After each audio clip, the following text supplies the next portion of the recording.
Welcome everyone. Buenas tardes, good afternoon. And if someone can assist me in saying that in Haitian Creole, good afternoon. Bonjour. Bonjour, bon après-midi. Great, thank you, Chantal. So my name is Carolina Caballero, and I'm the Associate Director of the Cuban and Caribbean Studies Institute. Welcome to today's lunchtime event, a new political uprising perspectives on Haitian current events. An important and timely talk with an expert panel of Tulane alums that will give us their take on the latest from Haiti from several different disciplines, among them international relations and politics, history, and media studies.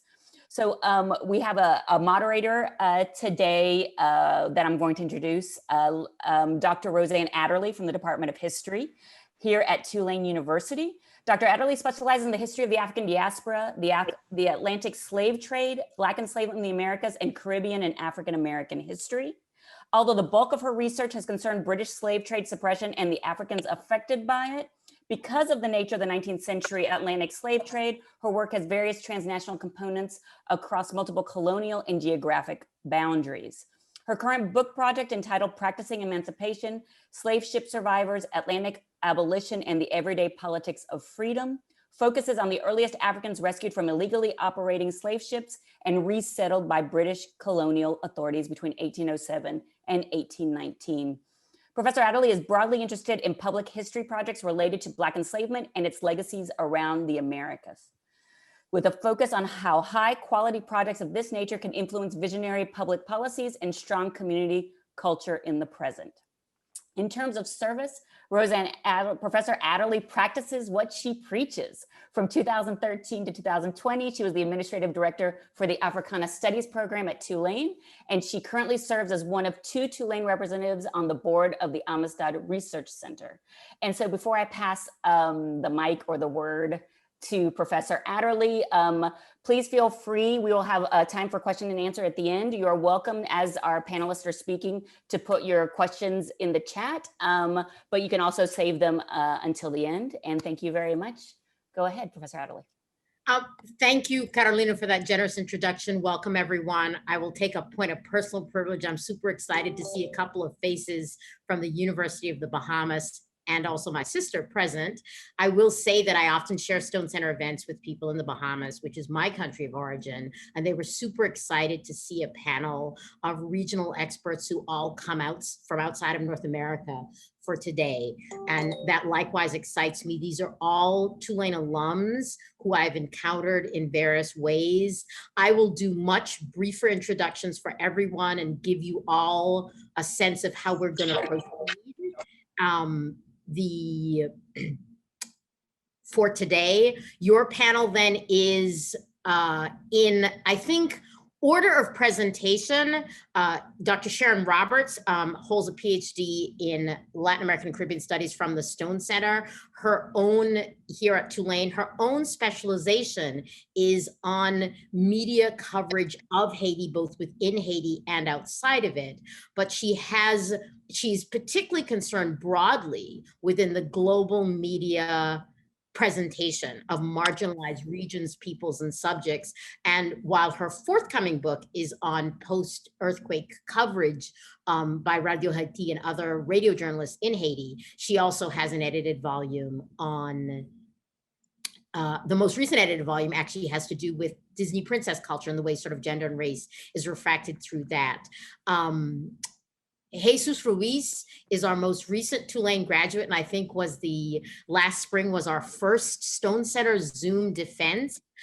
Specializes in the Revolutionary era, late 18th and early 19th century making of the Black Republic of Haiti and where that fits in regional ideas of both Latin American post-colonial republicanism and how a diverse variety of actors engaged in that. He's presently an ACLS fellow at Duke University, and I think will be going into a research fellowship position at Vanderbilt in the fall. Chantal Verna, who was among the first Tulane students I met, although she had just graduated with her BA in political economy. And she marched into my office and she says, "So an African diaspora historian has arrived as I leave." She went on to a degree in political and international relations from Michigan State, specializing in African diaspora relations around the hemisphere and US-Haiti international relations, and has a forthcoming book on that US-Haiti international relations in the early 20th century. Those were super brief introductions because I'm very attentive to time here. And I think for those of you who used the Zoom invite, you were given links to detailed bios of all our panelists and their forthcoming and existing publications. And I would really urge you to look at those because they are rich and literally cover, 200 plus years of Haitian history and interaction with the Pan-American hemisphere. What we're going to do, so that you know, each of our panelists will make short presentations in response to the present crisis in Haiti. For those who have been paying the minimal news coverage, which is something that Dr. Roberts will speak about, that Haiti is in the midst of a constitutional crisis over President Moise making one set of claims about his tenure of office, and the vast majority of the population and a significant professional and legal opinion arguing that his term should in fact be over.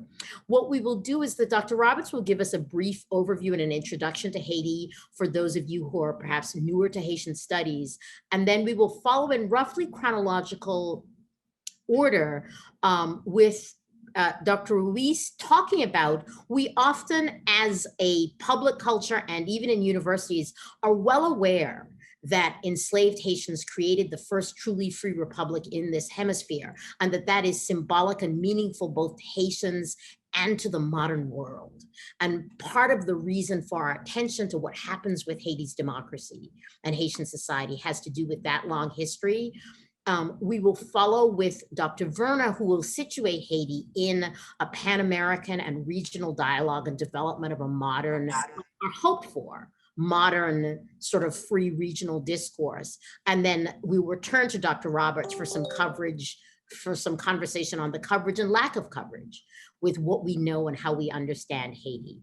So I will, with that, turn the podium over to Dr. Roberts for a little Haitian Studies 101 introduction to get us started for the afternoon. Thank you very much, Dr. Adderley. And thank you to the Stone Center for allowing me to participate on this discussion on Haiti today with my colleagues, Dr. Ruiz and Dr. Verna. So I wanted to orient us to Haiti for those who are new, particularly hello to all my Xavier Honor students who are on today's lecture. So we may be thinking 1492, and as we look towards 2022, we would have hit a 530-year point in this history, but the history predates this. I'm sorry, I'm setting my timer. Okay. The history predates this in the sense that we had 1,500 years before of the Taino indigenous native people inhabiting the Greater Antilles, including the island of Hispaniola, and archaeological evidence indicates that there could be as much as 100,000 to about 1 million Taino native people inhabiting the Greater Antilles broader region.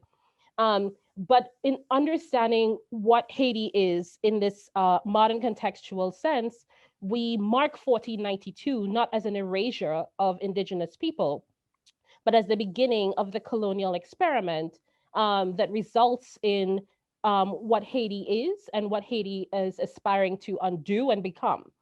So 1492, we have Christopher Columbus arriving, and he names the island, which is both San Domingue on the left side and Santo Domingue on the right side, Hispaniola meaning Little Spain. And so, you know, mostly Spain inhabits the right side of the island, which is the Spanish side, and settles up its first sort of Western hemispheric presence. So this is why this country becomes so central to the colonial experiment in the 1400s, because it becomes the seat of the Spanish Empire, for which it begins its plunder through Central America, beginning with Mexico and moving down through the Caribbean into South America, as it seeks to expand empire and wealth. Um, but driving this sort of expansion of Spain and the rest of Europe is first the forced labor of indigenous people, and then after that the transatlantic slave trade, and particularly in Haiti, once the French, the Spanish cede the western part of the island over to France, Haiti becomes a burgeoning scene for the transatlantic slave trade. Um, and particularly, Haiti becomes the pearl of the Antilles for the intense level of production of sugar and other products that become the wealth driving engines of France.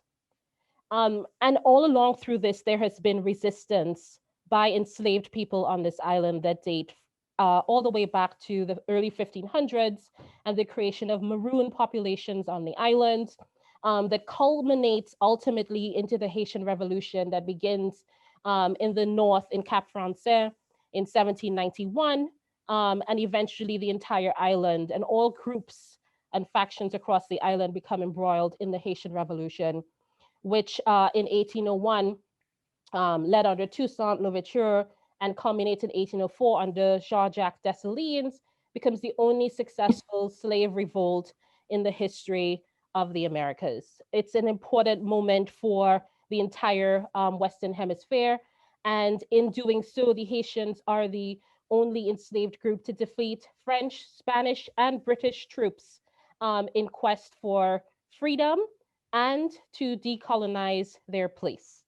So that experiment happening in the 1800s shocks the Western Hemisphere, it shocks the world, and it isolates the country from the imperial powers at the time, but it also demonstrates how tactful and resilient the Haitians were in shaping and creating this new nation. And as part of their ability or foresight to be sustainable, they begin to work on the liberation of Latin America. In fact, as you can see down in the corner with Pétion and Bolivar, when Bolivar was expelled from Grand Colombia, if you will, he fled to Jacmel, Haiti. And so the flag of Venezuela was made in Jacmel, Haiti. And in return for support for Bolivar to return with an expedition, the Haitians provided the Libertador with arms and ammunition and resources for him to successfully launch his campaign in South America. And many of the constitutions of Latin America abolished slavery as a result of the work and values and vision of the Haitians in the 1800s. A lot of what we have as an independent Latin America rests on the work of the Haitians. And it echoes later on when Hugo Chavez returns in 2006 and marks the 200th anniversary of this solidarity and initiates the Petro-Caribe initiative. It's with, I believe it was President Preval, to find alternative ways for an economic future forward for Haiti. So you can see in the 1820s, and then again in the 2008, this solidarity between Haiti and Venezuela and Latin America, trying to find an economic model, a sustainable model forward for those two nations and for the region. It may have its troubled story since, but this is part of the connection that is historical and enduring between Haiti and the rest of Latin America. And I'm just going to wrap quickly with sort of like the turn of the century forward. Haiti has been able to carry itself all through the 1800s, isolated, and make itself a new nation. But that is stunted by a almost 20-year occupation beginning in 1915 by US Marine troops. And with the removal of US Marine troops, thanks to Haitian resistance in 1934, this leaves a power vacuum that sets off a dictatorship under the Duvaliers in Haiti that takes us most into the 1980s, of which, again, thanks to Haitian resilience and push towards democracy, results in the election in 1990 of former Catholic priest Jean-Bertrand Aristide. The 90s become a very difficult time for Haiti to establish democracy because, again, there is a lot of US force exertion that existed after the occupation that returns in the 1990s that makes this experiment with democracy extremely fledgling. The 2000s become another economic volatile era for Haitians as well. And all of this climax with environmental challenges from hurricanes to the 2010 earthquake into a country that is economically fragile and politically fledgling as well. Where we are right now is as a result of all of these developments that the past two presidencies, that of President Martelly in 2011 and that of President Moise in 2016, that those two elections did not have full, free, fair support of the wider Haitian population, have also had influence by a US Haitian Reconstruction force. And it's Haitians again have returned to ask that their leaders be accountable for the lack of resources to improve the country and the managing of the country in the last 10 years since the earthquake. So I'm going to pause there because I know that my colleagues will reflect more deeply on the last 10 years and I will return later on in my presentation. So just a quick sort of nod to further reading. If you would like to learn a little bit more, please visit these. And I'm just shouting out Dr. Verna's two books in here, The Haiti Reader and Haiti and the Uses of America, as additional readings that you can use to find a little bit more about Haiti's history. Thank you, Dr. Roberts. That was perfect. And we had a long conversation about teaching Haitian history in under 10 minutes. We're going to turn now to Dr. Ruiz, who, as I said at the beginning, is our earliest of our specialists in terms of time.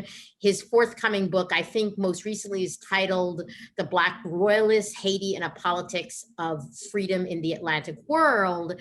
And to orient us, there's often a lot of speculation about the why of Haiti's present day challenges. And there's in the back of the minds of a lot of Western critics is that it has something to do with the origins of the nation. And indeed, there is often some prejudiced suspicion about those origins. But I will turn over to Dr. Ruiz. Thank you, Dr. Adderley, and thank you, Dr. Roberts, Dr. Verna, and everybody for setting this up. Hannah, Carolina, Valerie, and of course, the Stone Center, my intellectual home for the last 7 years. I always joke with my Duke colleagues that they didn't accept me into their PhD program. Tulane did. I went to Tulane, and now you want me? Okay, we'll do this postdoc. That's fine. But all jokes aside, thank you all. So when I think about the current situation in Haiti and the connections with the historical past, particularly the revolutionary era, the topics that just continue to sort of come to mind for me is, of course, what we're living through right now, which is global anti-Blackness, extreme xenophobia. This is, and these are global problems for sure, but in thinking about Haiti, these always come up as well. This rising nativism all over the world, and of course, authoritarianism. And Haiti isn't necessarily unique in these respects, but when I think about the possibilities of liberation, when I think about the possibilities of popular engagement, civic participation, this new political uprising, I can't help but to think back to the revolutionary era and what we can gain, what insights we can gain from that moment. One of the books that I'm really kind of grappling with right now in the best of ways is Jean Casimir, the Haitians of Colonial History. And one of the tensions in that book, and something that I think is really important for me to sort of set here at the outset, is this question of how the indigenous army of Haiti that declared independence in 1804 in many ways appropriated the right to conquer from the French. And so in many ways, they became the new owners of the land, the new conquerors. And so for me, there's always this sense that there's a tension within Haiti, within the ruling class, of course, now in in different ways, but fundamentally still these tensions there, but also a tension without, with the rest of the Atlantic world. And so within Haiti, we see that there's this fight now against corruption, sexual violence, dictatorship, but again, also there's a struggle there against neocolonialism. And so the question that Casimir posts is how does Haiti exist outside of a dominant Western conceptual category, right? And so in many ways, the Black specter, so to speak, that has been written about so much of Saint-Domingue, of Haiti, still looms large, and the world refuses to look to Haiti for anything other than these tired and racist monikers of, you know, the poorest nation in the Western Hemisphere. We all know the sort of what one historian titled Haiti's kind of subtitles, right? If any nation in the Western world has a subtitle, Haiti always has these subtitles. And so how do we think outside of these sort of paradigms? And so sort of the general claim that Haiti fails is that Haiti failed to return to hyperproductivity in enslaved mode. But yet, if we think of the measure of success, of something that actually involves ordinary people who can subsist without being enslaved, then perhaps the legacy of the Haitian Revolution is a success.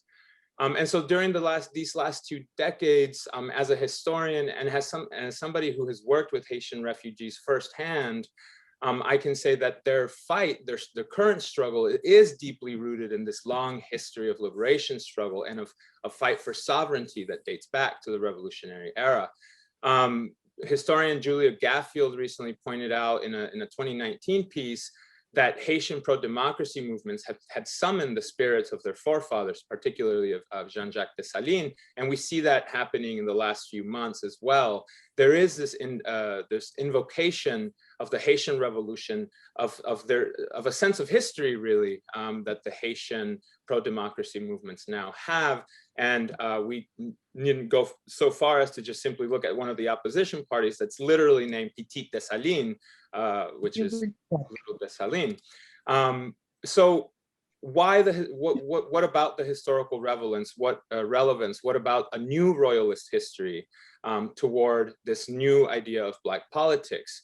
It is actually within this spirit that I kind of want to make my points today. And this idea of a new conqueror, it points towards this focus on maintaining the plantation system of agriculture. But to those from below, those that won the revolution, in many ways, this was something that, of course, didn't bode well in terms of their sovereignty, of their freedom, right? And so I keep coming back to this idea that in many ways abolition didn't necessarily mean freedom for the Haitian people. And so this is one of the seemingly sort of paradoxical processes that we see in the Haitian Revolution. And we as historians of the age of Atlantic revolutions have pointed out is also in many ways representative of the very foundations of modernity. That is to say that, for instance, in the case of the United States, there's a new nation that was founded on liberty and justice for all. Well, we know that it was still a slaveholding society. In the case of France, the ideals of the rights of man, liberté, égalité, and yet there's a return to slavery and empire with Napoleon. And so in the minds of many scholars, at least, there's this other paradox within Haiti, within the Haitian Revolution, which is this royalist posture. The fact that King Henri I was proclaimed the king, the fact that Dessalines was proclaimed emperor, Jacques I. And so in many ways, CLR James's groundbreaking work sets the precedent. And historians have for so long emphasized what was seen as revolutionary, what was seen as egalitarian, precisely within the political project of the liberal nation state, precisely within Republican ideology, Enlightenment thought, liberalism. And so it probably is distasteful for some people to take a deeper look into the political of royalism within the Haitian Revolution. And as we know, contemporaries in the 19th century, particularly contemporaries of Henri I and the Kingdom of Haiti, viewed his rule and his political system in many ways as inherently risible. One of the questions that I ask in my book project is why risible? Well, in many ways, it's because King Henri I's kingdom went against the revolutionary tide for those on the left side of the spectrum, and for those on the right, because he had no viable genealogical claim to the Haitian throne.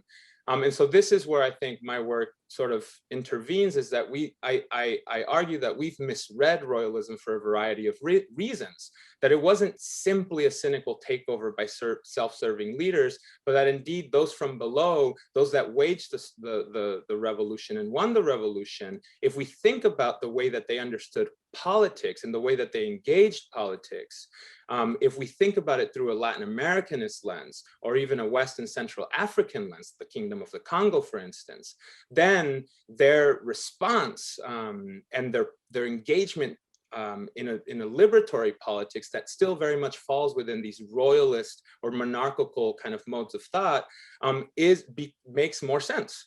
And so in some ways, I argue, not in some ways, I argue that in many ways, the rights of man and citizen were actually not the natural response. It wasn't appealing to throw God out the door. And so again, if we look to Latin America as a sort of, we mentioned that we were hoping to sort of think about it, think about today's talk regionally, kind of multilaterally. So if we think of Latin America, what we see in the early independence movements is Agustín el Primero de Iturbide in Mexico, this imperial system. We see the two Pedro I and Pedro II of Brazil, all through the 19th century, right? And so in many ways, scholars of Haiti have suggested that in their authoritarian tendencies, perhaps Republican and even monarchical rule in post-independence Haiti were not that different. My book goes a step further to say that Haiti was fated to choose among kings. So really quickly to finish up, what are the stakes? Well, first of all, the centrality of Black people and their agency in this history is critical. And so when we think about the ongoing struggles in Haiti, we must remember that the Haitian people were apt themselves at deploying political symbols and waging a struggle for liberation themselves without any sort of external or foreign political influence. Secondly, the politics of royalism, and therefore a new political history of Haiti, I think challenges us or pushes us to challenge the sometimes mythical and often linear and teleological histories of liberal revolution, which too commonly point towards the inevitability of republican nation states or liberal democracies. And finally, and I think maybe even most crucially, again, in this current atmosphere of nativism, of anti-Blackness, of authoritarianism on the rise, what does it mean if we look at a Black politics which actually centers Black actors whose politics may not always fall in line with these universalist claims of liberal thought? What can Haitian pro-democracy activists on the ground, and for that matter, that long lineage to Haitian revolutionaries, teach us about how to fully embark on a path towards liberation? I do think it's time for us to turn back to Haiti to learn lessons, and Washington Post articles aren't doing them a service by painting again these sort of violent images of Black protesters, blocking roads and anything like that. So it's about moving past that and pushing for understanding the ways that Haitians themselves on the ground are engaging in a politics that doesn't maybe fall neatly in line with how the West wants them to do politics. So I'll leave it at that. Thank you. Thank you, Jesus, for that. One of the things I really love about what you brought out is there is a way of completely ignoring the political, the ideological history of politics and leadership in Haiti authored by Haitians, as opposed to treating it purely as a problem that is to somehow be solved by some ideas that are coming from the West, and also to oversimplifying what the actual revolutionary era meant. We're going to turn now, and Jesus used the word multilateral to Chantal Verna. I'm glad that Sharon Roberts spotlighted Dr. Verna's first book. Her forthcoming book is, I think, tentatively entitled Haiti's Second Independence. That's and the promise of Pan-American cooperation, which looks at the early 20th century.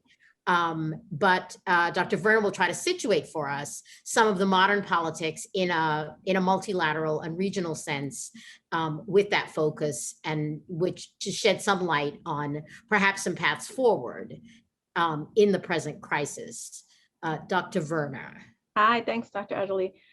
So all that's a testament to me not making sure that my web pages are up to date. So the Pan-American, the Pan-American title is actually from the dissertation, which the first book is a revised and developed research project.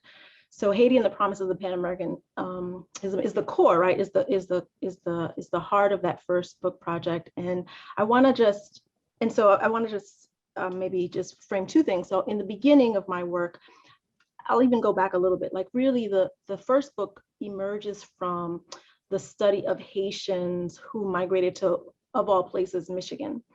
And at that time, I was looking at the framework that I used was beyond the immigration centers. And I think that it really encapsulates, I need to put my timer on it. It really needs to encapsulate how I approach Haitian studies, and is really trying to think outside of the very narrow frameworks that are typically used to understand Haiti and the Haitian experience. And, I think the comments that both Jesús and Sharon have presented already, as well as you have really underscored that this is just, again, like, do we take seriously the experience of African and African descended people? And it's an outworking of this modern society that we live in that has been and continues to be based upon really dehumanizing us and just minimizing us in any way possible, right? And so part of that is to either oversimplify or erase our history as well as our present, right? What is it that we're experiencing right now? And so I was like, well, what are these Haitian people doing in Michigan, and why would they come here? How did I get there? So right from my graduate studies, and what I began to find was rethinking pathways to migration, right? So if you think about the nativist arguments that Jesús spoke about with regards to why are immigrants coming to this country? Why are Haitians, right? Why is among U.S. immigration policy the question of Haitians in the United States a perennial issue, right? It's because the histories of Haiti and the histories of the United States have from the beginning, right, from even the colonial periods of both nations been intersected, right? And that's why we can also say the same thing if we look to other places across the Caribbean and the Bahamas. Now we're seeing that even more so across Latin America with regards to Mexico, Brazil, Chile has been in the news, right? So more and more the histories are becoming interconnected. And so what I like to do is to go behind the scenes of that, look at these threads a little bit more closely to say, how did these nations begin to become interconnected? And part of that is precisely what is being called for by all the commentators today so far, is like, again, complicating the narrative, taking Haitian history more seriously, taking the issues that we have worldwide, which we can put under the umbrella of global white supremacy, and saying, how does this manifest itself in different contexts? And it is in that spirit too that I very much appreciate the fact that I can be a scholar of Haiti to think about these types of questions, right? And so when we stop taking any nation's country, any people's country, and so in this case, Haiti, and putting it on the margins and thinking of it as some sort of outlier example, right? But instead thinking about the interconnection between these histories and the societies that we are a part of, then we may begin to come to some common some useful understandings of some common challenges that we have. So, part of, in Haiti and the Uses of America, what I did was I began to look at that relationship between the United States and Haiti specifically in that inter-American context. And so again, today, what we have in terms of the current political situation in Haiti is that we have a affirmation, or what's the word I'm looking for? The current Moise administration, right, is able to get legitimacy because of the failure of the US government, because of the failure of our quote unquote allies across the Caribbean, right, and around the world, the UN, to recognize, again, taking seriously Haiti in this case would mean taking the Haitian Constitution seriously. And I really appreciate my colleague, Nadev Minar, who gave a really great Al Jazeera interview very early on in the process, where she just helped us to see that, again, if we take the time to just look at the Haitian Constitution, we will be able to see that the path is laid out, right? So that we don't have to look externally for the answers, for the affirmation about how to move forward. But again, to take Haitians seriously is also to take its political process and to support that political process.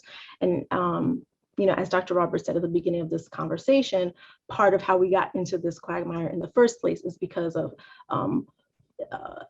the failure to really respect the electoral process. So right at this particular crisis, we're hearing, oh, there needs to be a respect of the electoral process, but in many ways that was not done earlier, in the 2011, 2016 election. So, I think we always come back to being able to hear Haitian voices on the ground, but also looking at Haitian institutions and doing what we can to genuinely support Haitian institutions. So, again, the other thing in terms of looking outside the expected or anticipated frameworks that I do with my work is to, the narrative, very appropriately so, is, the lens, the spotlight is most often on the way that, as I've given examples, that the US government or any foreign government is part of the problem, right? In terms of these neo-imperialist tendencies. If we look again structurally, there's been a lot more in the news these days, in the past year, about structural racism, right? So this thing that we talk about within the ivory towers of academia is now increasingly part of much more commonly part of a mainstream dialogue for those who are open and receptive to hearing about it. And so while absolutely, if you look at both the economic and the political circumstances of Haiti's history, particularly from the occupation, but even predating the occupation period, you see this, this interconnection, and you see this imbalance of political and economic influence. That said, and this is where I call for the complication of the narrative. What is it also important to pay attention to is that there are interests also in country, in Haiti, right? There's a political and economic privilege interest in Haiti, as well as within the Haitian diaspora that is my time. That is part of that.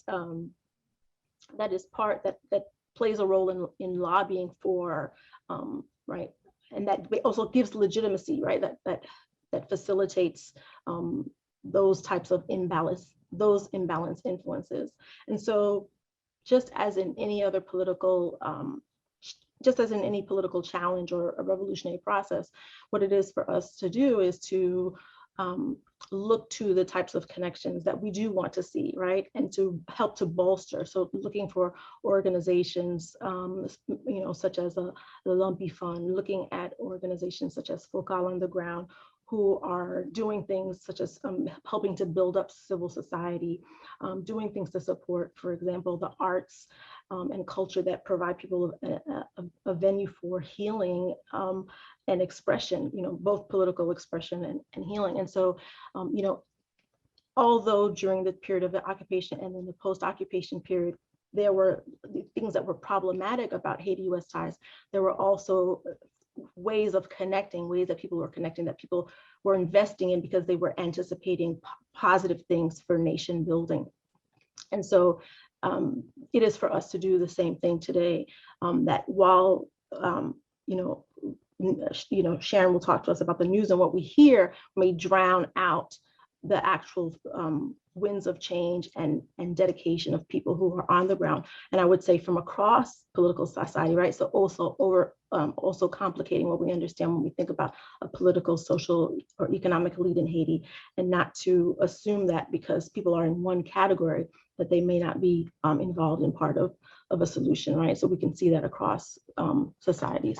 I'll stop here and be glad to add more in terms of discussion. Thanks. No, thank you, Dr. Verna. And one of the things I most appreciate about your work and what you said there is that we do tend to ossify Haiti and forget that this is a country with rich institutions of its own and political actors, and that the solution isn't, as Jesús said, that this is a country with these terrible subtitles, poorest nation in the Western Hemisphere, and people do not think about the paths that exist through Haiti's own institutions. And these are misperceptions that are shared not just by the United States and the West, but also across the region. And it's a great honor to me, the backstory for your moderator, as the Bahamas is such a destination for Haitian migration. The number of people from the Bahamas who have checked in here is pretty exciting for me, but also it gets us right to Dr. Roberts' presentation in terms of most of us know our Haiti from what we can consume in the media, often that has all of its limitations. And I will admit to not knowing the title of the forthcoming book, but what Dr. Roberts is interested in her published work on the post-earthquake journalism in Haiti is, quote, journalistic transformations and democracy, which is something that we talk about in kind of some theoretical way, but forget how much those perceptions are actually shaping our political actions, what we ask of government, and the conversations that we have about democracy or its absence in the present. So I will turn over to Dr. Roberts to talk about what we are hearing and not hearing in the present media environment about the crisis, the ongoing crisis in Haiti. Thank you, Dr. Adderley. And because, as always, I am a visual person, I have visuals. So I enter into my work with Haiti through the work of a former journalist who has had to cover Haiti on the outside, and also as a fellow Caribbean woman myself from Trinidad, where growing up, my narratives of Haiti were much more contextualized and nuanced in my Caribbean lived experience and the history books written by the Eric Williams that framed Haiti in far more nuanced ways. And as I moved into the United States as a professional and an academic, having to see where power plays in. So I want to think about the current context of Haiti and why I try to elevate media and understanding Haiti as a prominent Black space is because how we see and perceive global Blackness matters, right? And so I try to begin to understand are Black spaces in need of Western saving when we look at narratives about it, right? What messages does it convey to those on the outside, depending on their point of view? What about narratives about can Black leaders effectively govern, right? And what are the implications for those? So on the left, the most recent sort of narrative that we can trace from the last 4 years connected to Haiti is the use or alleged use, to be more precise, by the former president, referring to places like Haiti, Central America, and African nations as shithole countries. And this is a recent New York Times article from 2019, again, being the paper of record here in the United States. You know, there is no hope. Crisis pushes Haiti to brink of collapse. And of course, mostly very young children, you know, as part of a protest here. And then we also continue to have, you know, French coverage in the middle, with sort of the majority of the population is sort of is plunged into a form of chaos, right? So when we think of France, Canada, the United States, and the main places that are able to perpetuate, does Haiti need saving? What does that saving look like, right?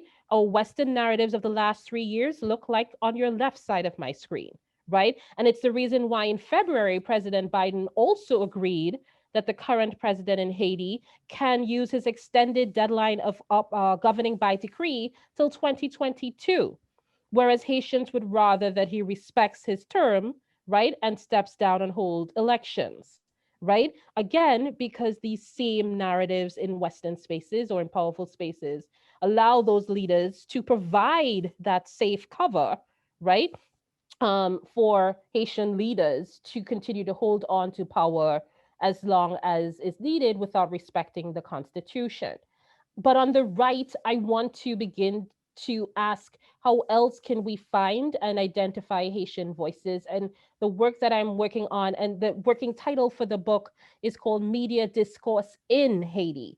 And so for the last 10 years, a lot of scholars tend to write about media discourse about Haiti, right? We don't always hear about what Haitians write about themselves, are able to say about themselves, and are able to present about themselves. And it's actually everywhere now that we have a digital landscape. We can find it if we're actually looking for it, right?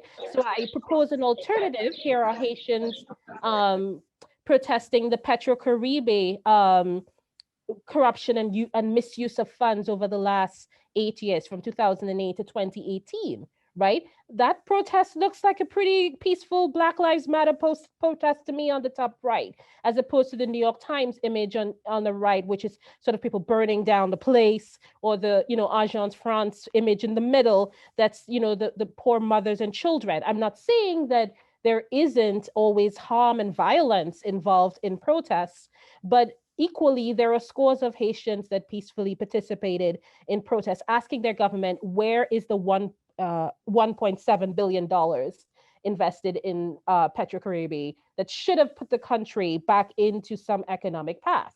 So Haitians ask for accountability just like any other country does, but it's presented always as chaos and crisis with no hope. I want to talk about the point about no hope here in the New York Times headline, because over on the right side of my image, you can see the Ticket featurette, if you will. And Ticket is an insert of Le Nouveliste, which is the largest paper of record, their paper of record. So we have two papers of record side by side here. And this is a story that became what's called the hit of the lock. So in 2019, before the pandemic, Haiti had a lockdown before a lockdown, if you will, right? So in 2019, Haiti had what was called pays lock, right? Which is country lockdown, right? And even though we can think of sort of like No Hope, this song, which is a hit on Radio Zenith and became sort of a rallying song, is actually talking about hope. And so what's the lyric saying in Creole? Ma va restaurer sac pour moi yo. I will restore what is mine, right? Ma va construire yon lot génération tout neuf. I will build a new generation. This is what Haitians are singing. What are their most popular songs, right? If you look in other spaces, you will see them taking agency, saying, we will hold our government accountable. There will be a new generation of leadership. We will ensure that our leaders respect this, right? And even though it's in the form of a Christian song, if you will, by a Christian singer coming out of a church, right? It's a hymn and a rallying cry that became part of the protest. So if you listen to ordinary voices, you begin to see that they have full ownership of their lives. They don't need saving.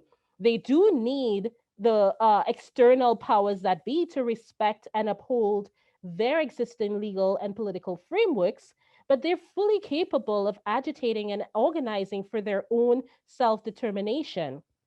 And I just want to make one final caution about sort of how we think about our social media sort of spaces. It's allowed us to find and access Haitian voices and know what Haitians think and say, but it's not always an equalizer of voice in my research, because the most powerful forces, as you know, still have larger platforms on digital spaces. And here I have up, a journalist on one side, sort of covering the chaos in let's see what year, I think it was 2019. And then we have more recently, the Radio Television Caraïbe sort of driving and setting the agenda as well.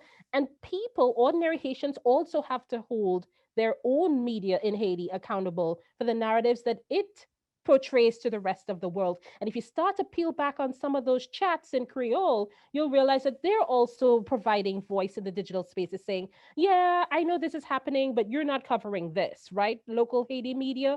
So even as we're reading who is articulating the ordinary Haitian's perspective, we must also search and look in a little bit deeper to be able to understand that Haitians are fully capable of holding all different layers of power accountable in their society. Okay, that's it. Thank you, Dr. Roberts. I have said that each of you has given us a lot to think about. We are a group of over 40 people headed towards 50.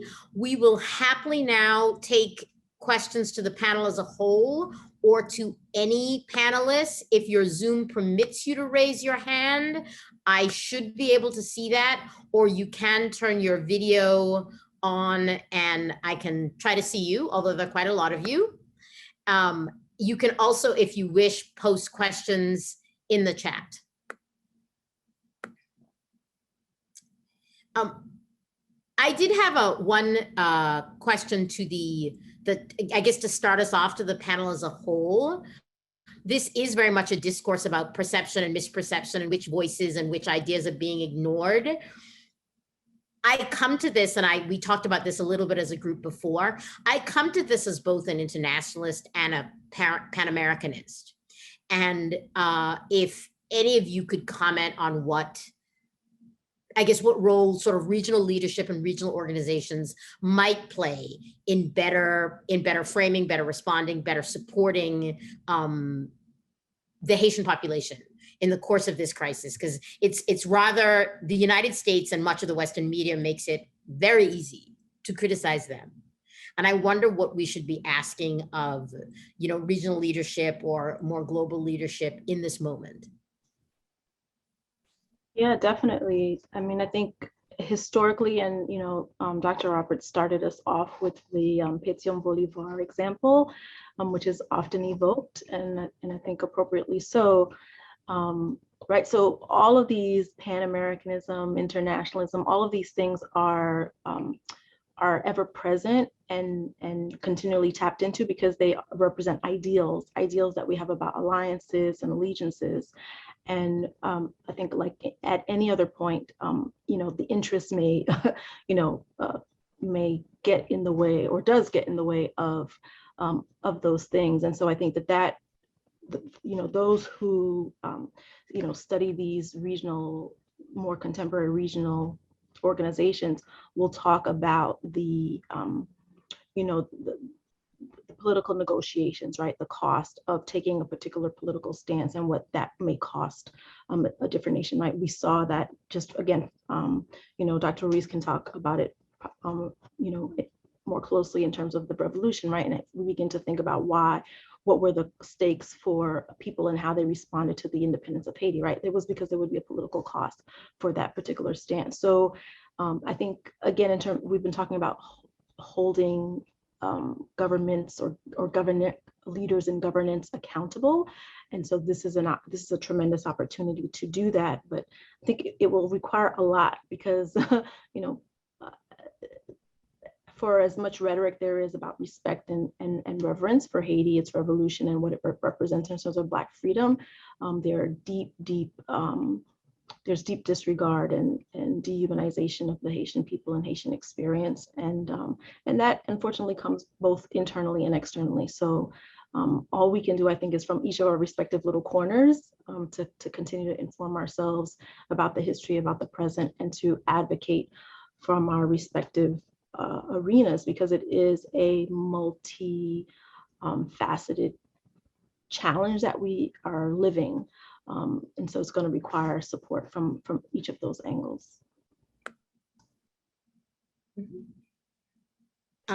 Thank you for that. I wanted to jump in a little bit and also sort of address the comment about Petrocaribe. So for those of you who are unfamiliar with Petrocaribe, it was initiated in 2005 by Venezuela with 17 nations, primarily Caribbean nations, as an expansion of sort of a Bolivarian revolution the continuing of providing sort of an internal, an alternative regional force or economic model that would compete and perhaps rival sort of US economic or capitalist approaches to the Caribbean and Latin America.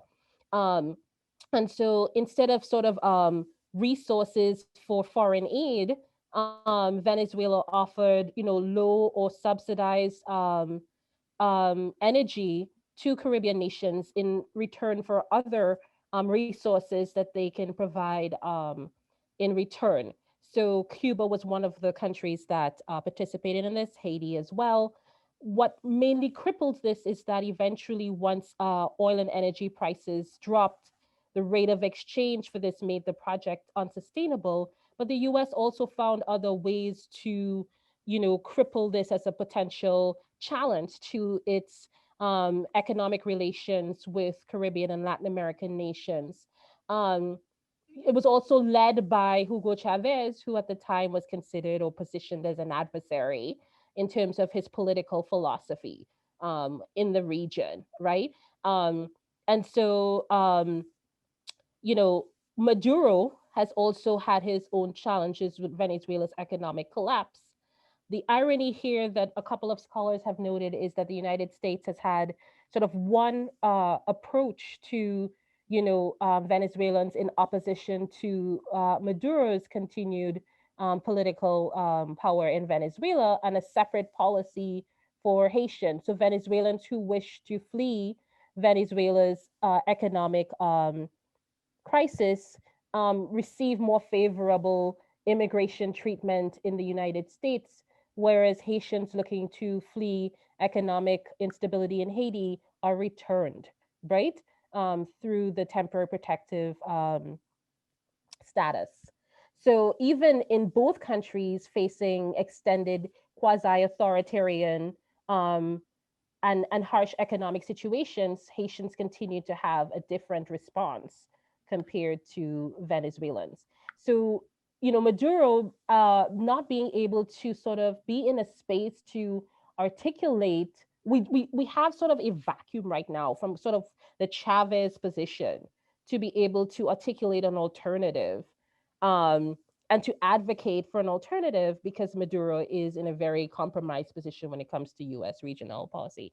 So in terms of who is actually a regional player that can come to the Haitians' aid at this moment is still to be seen, to be honest, because prior to that, it was Venezuela, right? And because of the economic collapse in Venezuela and Maduro's sidelining and a pressure from the United States, we haven't really seen much of a, I'm curious to see if in this sort of global space of Black racial solidarity, where else do we start to see these kinds of, bonds pull up? And I want to point out Barbados, because Prime Minister Motley is doing some very interesting things with the African Union. She announced that Barbados will no longer have the Queen as head of state. She's rallying, she's the first Black woman to be Prime Minister of Barbados, and she's rallying the CARICOM to have different approaches for pulling the region out of the pandemic. So even if we may not have Venezuela, I have my eye on little Barbados, and it's 200,000 people to see if Caribbean leaders, particularly Black women leaders in the Caribbean, start to say, what else are we doing? We're not going to wait for another Venezuela to come up or Petrocaribe to come up, but what other alternatives are out there for us to unify and have a way forward? Thank you. We have a question, and I'm having trouble unmuting Megan Boudreau. Unmuted, yes. Wonderful. Hi. So we are a family that actually lives and works in Haiti. We've been there for 10 years. We were in Haiti during Paylook. However, we're actually stateside now because of what's going on in Haiti. And we, just being on the ground, saw it very differently this year as opposed to the last few years of what's going on in Haiti. And I guess my question is that you guys were talking about accountability and holding Jovenel Moise accountable for, or the people holding him accountable because his term is up, and that's what the general population believes. Yet you've got the US stepping in saying, oh, let him go till 2022. And so it's just kind of created this roller coaster and the spiral of events with the numerous kidnappings and all of that, that's led to just kind of a mass exodus because the safety of the country has gone to, shambles. And, speaking from experience, it's something different than we've experienced before. So I'd like to hear kind of your opinion on just the idea of holding Jovenel accountable and what that looks like in the year of 2021. And it's not directed to it's directed to all three of you, I guess, whoever might have the best response. I think I can comment. This is one of the sort of intractable questions, right? Because on the one hand, what we're talking about is about a refusal of external influences, particularly these, in the case of the United States, this I don't think it's so controversial to say a neo-imperialist force, right, in Haiti. But at the same time, on the other hand, what we see is this sort of push by a lot of Haitians on the ground, and Megan, you can correct me if I'm wrong since you've been there on the ground, but there is a push for the United States to put more pressure on Moise and sort of have some sort of effect, particularly with the transition to this new administration. So I don't think there, at least on my end, there's a really straightforward and clear answer, and perhaps this is a bit of a dodge, but I do think that there has to be a way for the United States to put pressure on Moise without reifying or replicating the ways that they've engaged in the region in the past, right? So if we're going to talk about a new liberal politics under Biden, whatever that may mean, right? Well, then let's talk about a new way of dealing with these neo-authoritarian rulers like Moise. So it's a tough balance to strike, but I do think that it's almost nearly impossible to separate sort of the intertwined nature of the hemisphere of the stakes at play.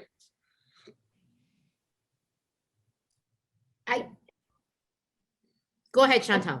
Oh, I was just going to say I completely agree, right? And I think, again, like, this has been the nature of my work. First in this question of, is there a place for the U.S. in Haitian history, and the extent to which you don't want an imbalanced imperialist, at this point it doesn't feel neo-imperialist, right? Because it's been doing its thing for so long within Haiti. And I feel like what's coming to my mind is like, it's the things that are actually very simple, but perhaps very difficult to experience, right? So it's very simple. Don't recognize a government that doesn't need to be recognized, right? And that's what each of us has an opportunity to do in terms of lobbying our politicians. Now, the extent to which whoever your representatives are, will actually support your political stance. I think we've gotten this far, we still have also this issue of TPS that has been also brought up earlier in the conversation. It's just for us to continue to keep the sound, the voice very strong and consistent and clear, that this government is not to be recognized, and back to recognizing and supporting the existing institutions and constitutional process within Haiti, right? And to be consistent with that, as opposed to, well, now we want to because it's aligned with our interests, and now we don't because we, and back and forth. So that's what I would say on that point. I just want to make a quick add that, Megan, to your point, who would keep the Haitian government accountable? The Haitian people are doing it. The fact that we know about the fact that Pays Lock happened, that was the Haitian people. The fact that every protest during COVID happened, they brought at the risk of getting their own cells infected, and they took to the streets. I'm not even talking about sort of the ones that became sort of sensational visuals of it, right? The peaceful, coordinated civil society engagement that's been holding that government accountable for the last 3 years is the reason we're looking back to say what's going on. it's time for someone to move on. Where is the money? Why haven't things progressed since the earthquake, right? So who's keeping them accountable is civil society, and whether governments elsewhere step in or do not step in, they will continue to do that until there is, political change and aspire to the type of representation that they are deserving and worthy of. So I want to give them more credit for the agency they've been holding to, regardless of whether we're interested or not, or covering them today or tomorrow, that they will continue to take to the streets to ask, how are you running this country and how are you doing better by our citizens? Mm-hmm. Can I just add to that? This question of civil society rising up within Haiti. I mean, to me, I always come back to this question of how Western governments need to take the politics of Haitians on the ground, those grassroots politics of Haitian pro-democracy movements on the ground, seriously.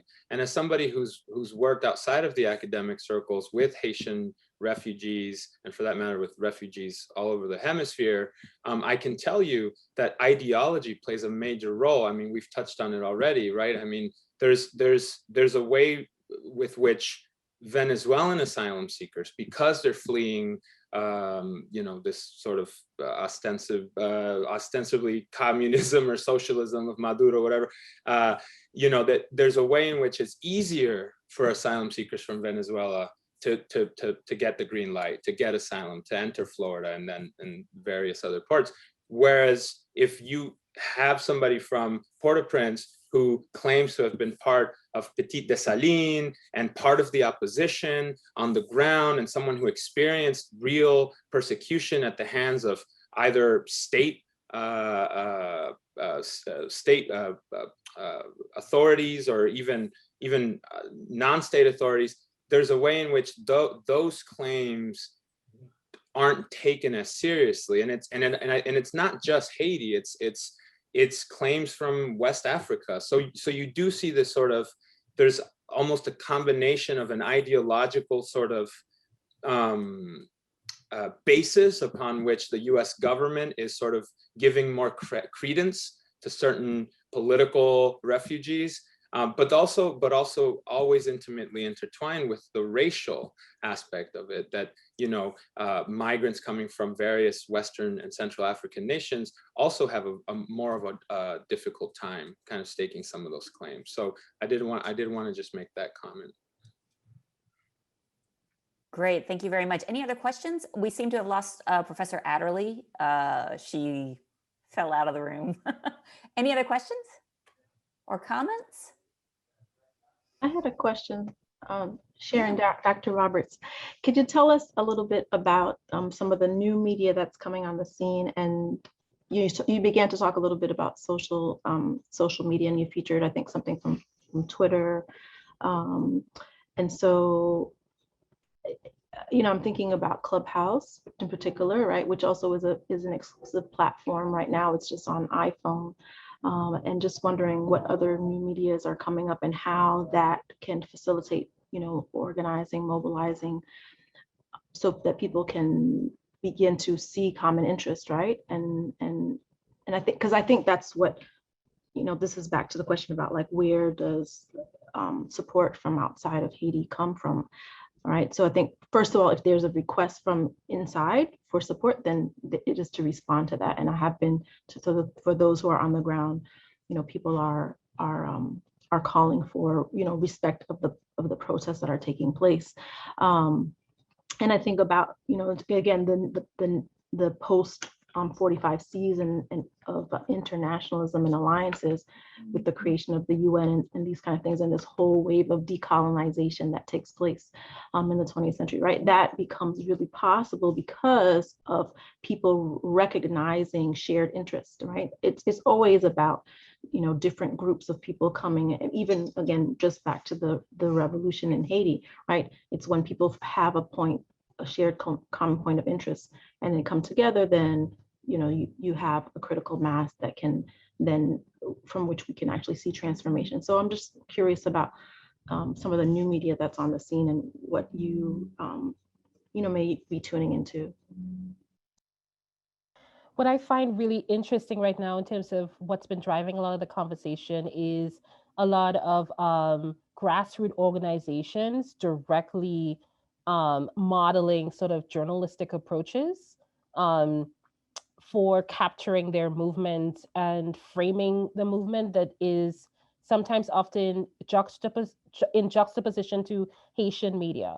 My main sort of caution against it is that their reach isn't always as expansive as what our mainstream Haitian media have as the sort of, fourth estate, if you will, in digital spaces, but they allow you to see layers um, of sort of civil society opinion and perspective.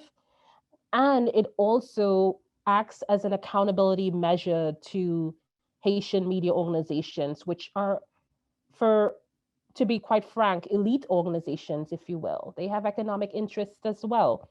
Um, they have political leanings as well, right? So they allow to occupy a space that hold mainstream media in Haiti accountable, or commercial media, as you like to call it, accountable, so that you're not portraying the full narrative here, or you're not keeping the agenda here, or you're not gatekeeping what ordinary civil society is agitating for here and pressuring them to live up to their full role as mainstream media. So a lot of grassroots community groups, women-led groups have also entered into the digital space through blogs, through YouTube, and through a couple of other apps. Even TikTok, you can find Haitian activists all over TikTok that pushes up right against mainstream media's presence and allows them to now have to say, okay, this is what's is trending, and we will have to adjust the way in which we are framing what's happening on the ground. So that's something that I find really interesting, and I think it's going to be a game changer going forward, as more sort of ordinary Haitians and community leaders and organizers enter into the digital space and use this as a way to offer the world an alternative narrative of how Haitians see their civil society going forward in the future. Great. Thank you very much for that great question, Professor Verna. So I know Professor Adderley wanted to give, we only have a couple of minutes left, wanted to give our panelists a chance for any final comments that they wanted to make before we sign off. I didn't know if any of you wanted to say something. Professor Verna, would you like to begin? Sure. I'll start. What I was just going to say is I love that, the full range of spaces that Dr. Roberts just commented on, because again, what it does is it reiterates what I have seen through my research, and what I appreciate when I'm in Haiti and connecting to what's happening in Haiti is that, regardless of the space, there's activism. And so I think for those of us who are from wherever we are, right, whether we're in Haiti or outside of Haiti, in the US, across the Americas, in a different region of the world, from whatever position we are in, we can connect, right? That there are issues that we can be in conversation about. We can listen to each other, and we can learn from each other, and we can play a role in mobilizing, right? Like really consolidating our shared interest in order to see the transformative changes that we need to see. And I think the other thing I will just say, which really speaks to what Dr. Ruiz laid out in his comments, is just that, again, this is a perennial, these will be perennial problems until we actually take them seriously and do our part to resolve them. And if we don't, we'll be talking about this in a different, from a different light, unfortunately, and far many more innocent people will suffer because of it. And those who are, and others, will all suffer for it. We'll all suffer in one way or another. Great, thank you. Professor Ruiz, any final comments? Yeah, I always just keep coming back to this quote by Haitian pro-democracy activist and intellectual Patrick Elie, who once said that something along the lines of, we got the freedom from slavery, but the rest we didn't get. The cry for democracy now is the new definition of the old Haitian dream. And so I always kind of keep coming back to that quote, and I can't I can't not, excuse me, I can't separate, what I'm seeing happening in Haiti now, and the representations of it, as Dr. Verna and Dr. Roberts has sort of have eloquently spoken about. I can't separate that from the legacy of the revolution, complicated as it may be. And so for me, when we talk about proposing new narratives of Haiti that are complex in and of themselves, I think that to me is at the core of this process of not essentializing Haiti as this sort of, it is unique in the sense that it was the truly, out of all the revolutions, the one revolution that truly emancipated their slaves. But in many ways, it wasn't necessarily unique in other ways, in the ways that perhaps people were engaging in political projects and such. And so in many ways, they are at the forefront, in my view, of sort of the history of modernity, if you will, to put it that way. And I think that the massive protests that we're seeing now are just another example of how Haitians continue to fight both internal and external forces, even in the face of unimaginable odds. Great, thank you. Well, we have Lori, do you have a question, right? You have a last minute question, and then we'll close out with Professor Roberts. Hi, I just I had a comment. I'm Haitian. I'm obsessed with my country. I'm madly in love with my country. And I just left. I just got to the States. And I was sitting in the airport and I saw a news article, and it was about Haiti, and it was the same. It was Black men, violent. And I realized I'm traumatized. Like, I'm traumatized by that narrative, that Haitian narrative. And I left Haiti in 2004 because of the same thing of unsafe, and having the privilege to leave to come try to have a different life here. And I just wanted to say thank you, because it's been a long time since I've heard people say that there might be a different story. And I wanted to say thank you. Lori, thank you so much. Can I just say something real quickly, which is just that thanks so much for just being vulnerable enough to share. I think it's really important, because like we can talk about these things from like a historical, theoretical, news perspective, but like this is real life experience, right? And what you're saying just reminds me of back, I think, gosh, I'm trying to remember, it must have been like 97 or so. I had gone back to Haiti, and things were very difficult at that time. During this first wave of democratization efforts in the 90s. And in sort of frustration, my thought was like, oh, why don't we just, and people say these things all the time, sort of, why don't we just blow things up and just start again, right? And then we left Port-au-Prince and we went to Ocap, and we went to Milo to visit Sans-Souci and the Citadelle, right? These these Haitian national and international landmarks that represent the freedom that we've been talking about on this call. And I just saw just ordinary people just walking around in the village, Milo. And it was just really important to connect to the real people in the real lives that this is a part of, because in that moment, I was like, yeah, you can't blow anything up, because then, you're just going to destroy what is actually there. And that's what we've been trying to draw attention to, right? That the hope that exists, and the sources of that can help to renew our hope during very, very difficult moments. And also the sources that can help us to heal the trauma that we experience in different ways. And so and just wish you a lot of courage, and to reach out. I'm thinking about Gilda Nicola here at the University of Miami, who's working with Bâti Santé, and they really are. There's some really progressive people in the psychology field that are really attending to mental health. And really in Haiti and globally in the US, right? We really need to take global health more serious, our mental health more seriously.